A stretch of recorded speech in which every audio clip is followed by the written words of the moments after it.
But we do have some other pressing issues, some more Twitter bullshit. And again, I don't pay a whole lot of attention to people running their mouths on Twitter. I love all you guys on Twitter, but be honest with you, I ignore you most of the time. But there's this story about Chase Claypool, the Bears not being happy with what they're getting with Chase Claypool, and they're not sure about all that kind of crap that goes on. And then somebody that used to be when I was on the bar room, Greg Gabriel, wrote an article for Windy City Gridiron. Here's his response to that. This is him asking polls, I had to ask you, what's this whole nonsense I'm hearing about Chase Claypool's? And this is Poles' response. From the horse's mouth. Poles told me he realized that many fans in the media were unhappy with the trade because he had to give up what turned out to be the 32nd pick. He also said that the results of the trade have not been seen yet, and they fully expect Claypool to have a big year. He added, if I had a chance to do it all over again, it would take me about 5 seconds to say yes. That's a quote from Greg Gabriel from Ryan Poles. Now, let me say this. Greg Gabriel, you can feel how you want to feel about Greg Gabriel. That man he's got 35 years in the game.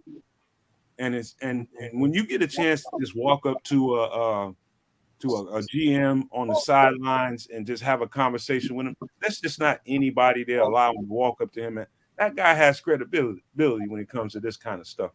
And 35 years in the business, he's not going to misquote or paraphrase anybody. He's going to tell you exactly what the man told him. And so with all the stuff that's being said on Twitter about Chase Claypool, is he this, is he that? There it is from the horse's mouth. I take him 100% at his word. What about you guys? I absolutely take him 100% at his word. I think I trust Gabriel to not put out false information, but what I don't trust is some of the conflicting stories that are coming out now. I think there was just one reporter that just reported this and saying that, he heard that, the Bears aren't happy with Claypool. And it's how convenient that it comes out when, Claypool is dealing with some sort of injuries that we don't know much about. So I don't know if I trust that story, but I do trust what Gabriel is saying. It makes a lot of sense to me. Ryan Poles knows what he's doing, man. And I think that, of course, we didn't know what this pick was going to turn out to be. What Poles knew was he had to get Justin Fields some help. The pool in free agency was very slim this past year at wide receiver. If he didn't go out and make a trade for someone who he projected would do well with Justin Fields, someone who has had some success in the league, then he wouldn't have been looked at as doing his job and really helping Justin Fields. What happened was he had some foresight and he decided to make that trade because he was saying like the draft didn't offer a lot and free agency didn't offer a lot. So he made that trade and he was right to make that trade, and it's not going to pay off right away. And we're expecting it to pay off well this year. Once, Claypool comes more accustomed to, the Bear way and, what we like to see from our players and, learning the playbook. And even Justin Fields himself, we've heard it from the quarterback who talked about Claypool without being asked about Claypool. Like Claypool, when they asked him, has anyone stood out? Yeah, Chase Claypool, he's come in with the right attitude. This year he's learning the playbook. He's sticking around late. So for someone else to say something differently all of a sudden, it's just, I think someone just throwing a dart in the wind, trying to see what stick, trying to get some clickbait out here. But I fully expect Chase Claypool to be a big part of the Bears offense this season, if healthy. Trip, before you respond, if you got anything, listen, everybody shout out to Windy City Gridiron, man. They do some nice articles over there, man. They do. Shout out to my man Lester Wolfong. He was on the show, one of our Shout early shows. And go check them out and subscribe, man. They do great stuff. Greg was on point. I read the whole article. So do your due diligence and go read the whole entire article in its context. And you tell me what you think the next time you show up on Nomad Live. Was I bullshitting or was I giving you the real, man? I'd rather take it from the horse's mouth. I know Greg would not risk 35 years of a reputation just to put some bullshit out there to get some clicks. I don't believe that. I think he's got more credibility than that. So that's what I'm going with. Trip, you got anything to say to that? Well, here's where I'm going to go with it. I'm going to be the asshole of the bunch. I understand the talent. I see the physical abilities, all of that. And if he puts it all together, it's like, yes, he could be a beast in this league. But when I hear Justin say he came in with a good attitude, what was the actual word? A better attitude, a new one? What was it? A better or new one. I can't remember exact word for word. They hate him, but yes. All right, so that's telling me that last season he didn't have a good attitude. And it's like, well, that's not good to hear. And it's like, all right, it's understandable. You're new to a team. It's such a complex offense that's different from what you've run. So I understand not being on the same page. All right, cool. But he had some injuries, and that's a concern. I understand it's a physical game, but all right, enough said. But then the whole helmet throwing debacle, what was that, Detroit? I understand the frustration, but okay, that's just another little mental check that it's like, what's up with this dude? All right. So we get to now present season 2023 OTAs, and he's out with a goddamn soft tissue injury. It's like, oh, for fuck's sake. How are we going to see what this kid got so we know whether he's earned that contract that maybe he will get or won't? Does he have any trade value? Is he going to be any good for our team going forward? I hope he is. I'm not hating on the guy. I see the talent, but it's like you haven't shown us nothing. And last season, okay, but this season, OTAs, mandatory, the camps, nothing. You got to, like I say before, show me something. Well, you know what, man? I'll say this, man. And I told people this when I was still at the bar room, and I say it again. I've seen a West Coast offense. I've seen it when it was on paper, when people didn't carry around the iPads and all that kind of stuff, when they didn't hand you a laptop or something like that. You could see exactly how much dexterity it is to that offense and how difficult it is to understand just the verbiage in it. Forget the concepts, the route concepts and the checks.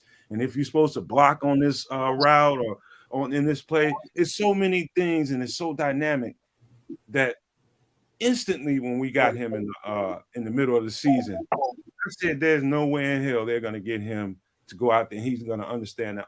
There was nothing. I expected nothing from Chase Claypool. Maybe go out there and just go line up and we'll give you what you're supposed to do in the huddle before the play. But there's no way he was going to learn. It's too dynamic. It's too dynamic. I'm telling you guys, whatever you thought about Chase Claypool last year, flush it. I'm telling you, it's too much to learn for somebody to come in from another team's playbook to this team's playbook. And the comparison between what Getsy's running versus Matt Canada in Pittsburgh is like comparing the apple to an orange. I've seen this shit, man. That shit is thick and it's a lot to understand. And Justin said it just right. He took the time in the offseason to understand the playbook, to understand the calls, the checks, and everything that he needs to do, the hot routes, whether he's supposed to block or not on a play. He came back. Justin came right out, unprompted, and let everybody know he's in a whole different world than he was when he came over here mid-season. So, expectations, I get it. Fans want to, this is supposed to be a great player. I want to see it on the field. Well, guess what? You wasn't going to see it on the field. You was not going to see it on the field. It was always going to be about when he had a whole offseason to get that whole offense digested. And that's what happens. You get the whole offense digested. Now you get to, when he's in the huddle now, when Justin's saying the parts of the plays that involve him, he knows exactly what he's talking about. And so he knows what to do because you got three options when you go to a line. There might be the original play. There might be they're calling two plays in there. That's how that offense works. You call them two plays, you're going to call a pass play, you're going to call a run play.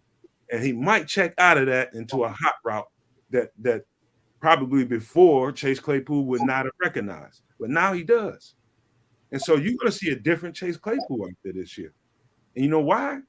He's probably going to be the big beneficiary, him and Darnell Mooney, to DJ Moore being a hot target out there, because he's going to get a whole lot of the shade coverage towards DJ, and Chase Claypool is going to get a lot of one-on-one. So whatever you were looking for last year, you will see it this year. You can be guaranteed that if he's healthy, he's going to play, and he's going to play nice. So I was just saying, I'm rooting for it as well, but I'm going that. Okay, yeah, I want to see it, but I want to see it. You know what I mean? Before I show you mine, show me yours. And a lot of people, trip about the capital that was given up for him being the second rounder. And it's like, I'm not really tripping about that, because like Poles has said, yes, a second round pick is valuable, basically being the end of the first round pick because it came at number 32. What up, Dolphins? But picks are picks, and they can come, we can get them, they can be acquired. So don't even trip about that. You got to swing for those possibilities. And if he does pan out the way that, Nomad and others, project and hope, then it's well worth it. And then he's earned that contract or, trade value or whatever it may be. And if he doesn't pan out, it's like, hey, you can't fault Poles for taking the swing at something, saying, well, you swung for the fences and struck out. It's like, all right, so you rather him not swing? You know what I mean? And that's where the issue comes in. It's like you have to make those calculated decisions to try and advance the team. Like Samo said, we saw what the free agent market was. We saw what the prospect class was. And all of a sudden we have, the second round in the first round, 32nd pick. And then in the interim, shout out Lovey, DJ Moore. And it's like, all right, now we got a first round pick too. And it's like, So now the Claypool expenditure doesn't look as expensive because DJ Moore is there, as opposed to a rookie or another free agent who may not be on the same level as even Claypool. And wide receiver is not an easy position to learn in the league. Let's just put that out there first and foremost. Chase Claypool has had success. He actually did have success as a rookie. He came in as a rookie and scored 11 touchdowns with Big Ben as his quarterback. And, that second year after that, he was having success, but Big Ben was battling injuries in and out. And, he was dealing with multiple different quarterbacks, which, his production went down. So we know that Chase Claypool can play in this league. And I think that's what Ryan Poles was banking on. We've seen Chase Claypool have success in this league as a rookie. And, that's really not heard of. We don't see many rookies coming to the league. We may see a couple rookies every year out of all of the draft picks that actually have some relative success. Chase Claypool came out 900 yards, 11 touchdowns. That's beastie. If we can get him back somewhere close, similar to there, and now, he's playing with a better receiver, probably the best receiver he's ever played with in DJ Moore, that takes a lot of pressure off of him, off of his shoulders mentally, even mentally, like he doesn't have to go out there and try to be everything, do all and be all, And I think last year, that's why we saw all that frustration, because it was all built up, man. He hasn't had the success that he's used to having in the past couple years because of the quarterback situation in Pittsburgh. He comes to the Bears. A lot is expected of him because of the media and everyone, saying like, hey, it's Chase Claypool. Yeah, we're about to really do some shit now.